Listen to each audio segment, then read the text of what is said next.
Amina often slowed her steps whenever she passed the tall glass tower near her office.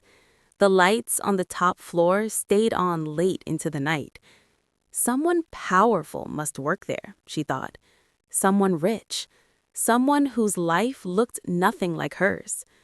At 31, Amina was educated, honest, and hardworking, yet deeply exhausted. She prayed regularly, she worked sincerely, she earned halal income and saved carefully. And still, life felt stuck. No promotions, barely enough income, but the real pain wasn't money. It was the quiet fear she never spoke out loud. What if I'm never meant to succeed? One night after Isha, she lay in bed scrolling on her phone and saw a headline, "How Muslim Millionaires Really Think." She smirked. Another fake promise, she thought, another motivational trap. Yet something inside her paused. Curiosity slipped past her defenses, and that curiosity became the turning point of her life. From childhood, Amina had absorbed an unspoken lesson. Religion and wealth do not walk together.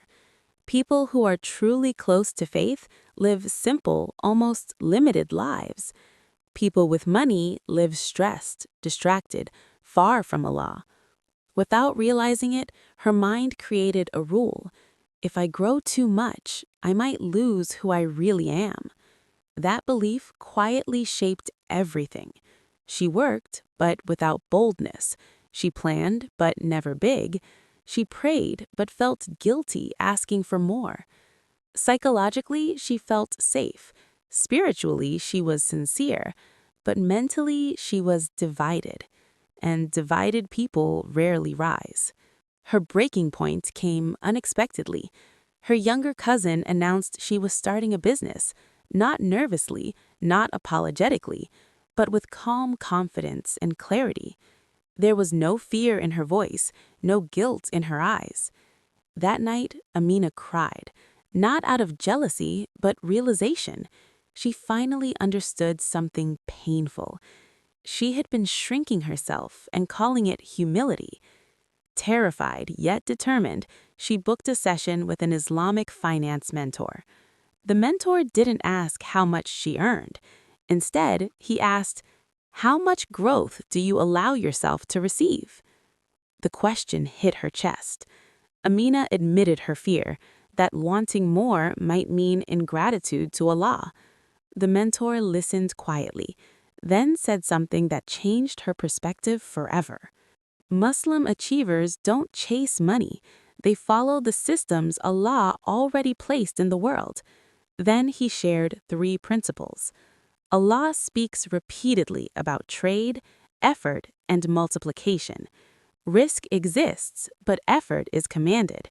And tawakkul comes after action, not before it. Then he said the line that rewired her thinking. Your problem isn't discipline, Amina. Your problem is permission. Permission to plan. Permission to grow. Permission to expect good from Allah. That night, an uncomfortable truth shook her. She had been using spirituality to protect herself from failure. If she didn't aim high, falling wouldn't hurt. If she stayed small, disappointment couldn't reach her. And if she called it contentment, no one would question her fear.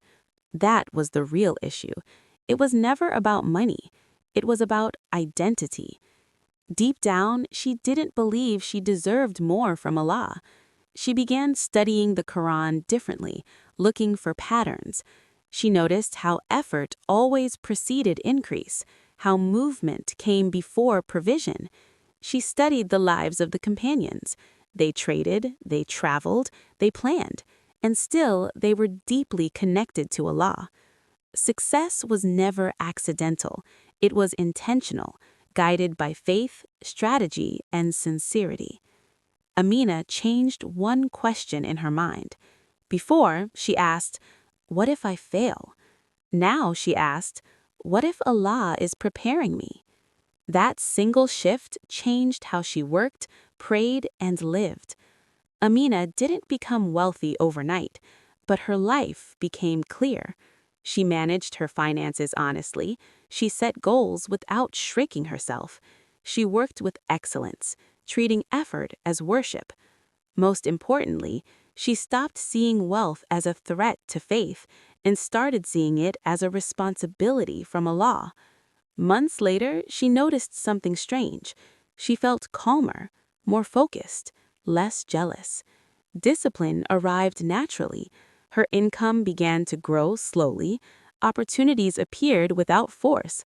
But the real success was internal. She no longer asked, "Do I deserve more?"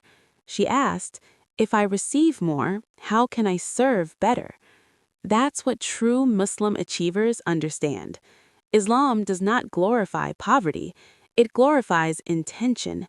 The Qur'an doesn't warn against wealth, it warns against forgetting Allah. When faith, effort, and trust move in the same direction, growth becomes inevitable. Amina still walks past that glass building, but now she smiles. There is no fear, no jealousy, because she has finally given herself permission to rise.